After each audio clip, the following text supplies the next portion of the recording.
When we read through the Parshat in Breshit, we're never surprised to find a conflict, and in particular, conflict between brothers.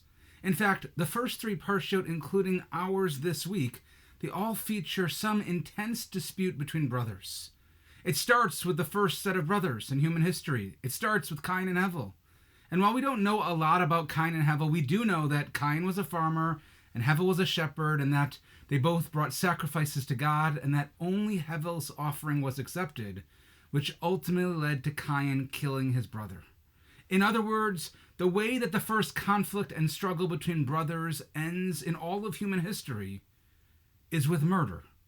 And last week we saw the second story of brothers fighting. Following the great flood, Noach plants a vineyard and debases himself in his tent, and Ham commits a sin to his father, which causes Ham to be cursed by his father, and yet his brothers act more virtuously and they are rewarded.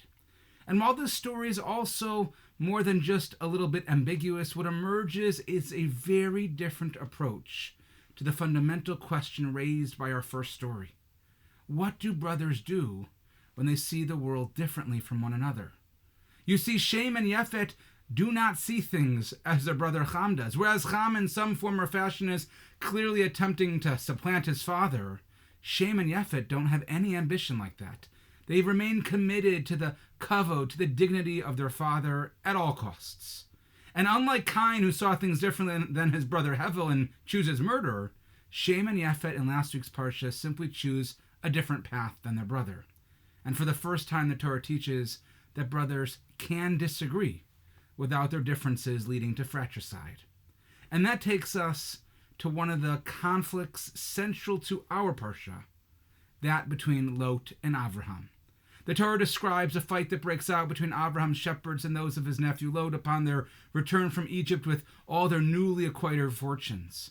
And Avram reacts to this conflict by suggesting that they separate from one another. The Torah tells us, Vayomer Avram el Lot, al na tehi meira beni uvenecha. Avram says to Lot, there shouldn't be strife, there shouldn't be fighting between us. Why? Ki anashim achim anachnu. Because we're brothers. And while on its face we know that Avraham was in fact Lot's uncle, we see the Torah oftentimes, like it does here, describe Lot as being a brother to Avraham. And so you see, like Shem and Yefet before him, Avraham realizes and he recognizes that there are circumstances in which brothers will simply just not agree. In other words, that they need to go in separate ways. After all, it's Avraham who says, Im hasmol ve'amina ve'im hayamin ve'asmi'ila, that whichever way you choose, Lot, it's up to you. If you want to go left, then I'll go right. If you choose right, I will go left. But Rashi explains on this pasuk that Avram doesn't just offer his nephew the choice of where to live, but he also makes him a guarantee.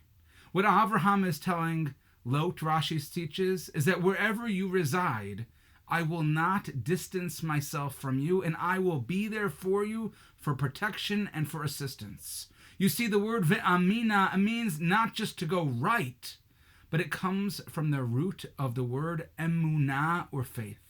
We see this pledge, in fact, fulfilled in the very next chapter, which tells of the battle of the 4 kings and the 5 kings that Avram joins into to help save Lot and the city of Stone, which has been taken captive.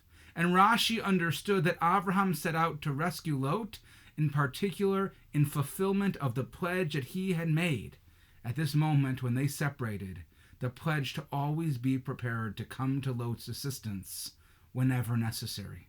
And this promise and pledge by Avram, it becomes remarkable when we consider the circumstances of their separation. The feud that erupts between Avraham's shepherds and Lot's shepherds, it must have been particularly tense if Avraham decided that the only solution was to move away from one to the next. Rashi explains that the feud revolved around the practice of Lot's shepherds to allow their herds to graze in private property. And it appears that Lot maybe didn't enforce appropriate ethical standards for his herdsmen, which prompts Avram to initiate the split. But more than that, the Midrash attributes Lot's decision to settle in Stone to his being attracted to their morality, which was corrupt, and their terrible culture. And despite the fact that Lot had evidently sunk to such moral and ethical depths, to the point that literally Avram found no alternative but separation, Avraham still would not abandon him. He was committed to offering any form of assistance that was needed at any time. And through his actions, Avraham teaches us that it is possible to be at odds with one's brother.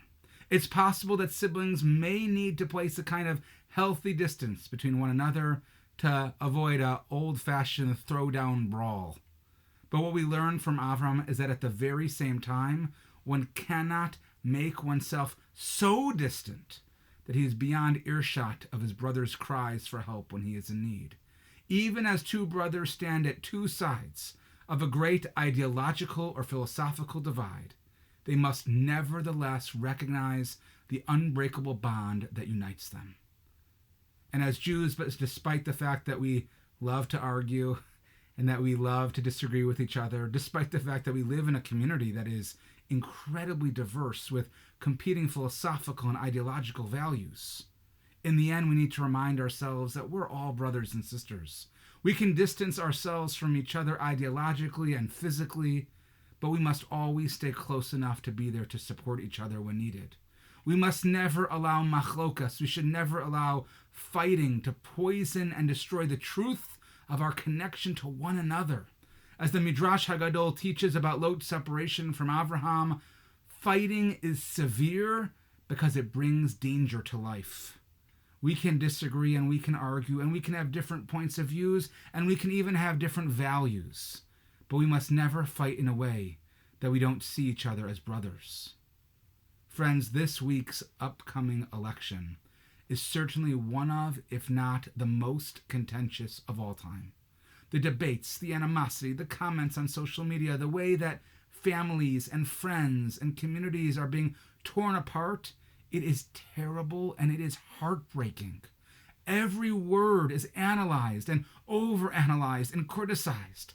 And yet, as far apart as we might be feeling from one another, or how far apart we might be feeling from our neighbors or our friends, we must not forget this lesson from Abraham. Despite the tensions with Lot, the Medrash writes, look at the humility of our forefather Avram after all the quarreling that they did.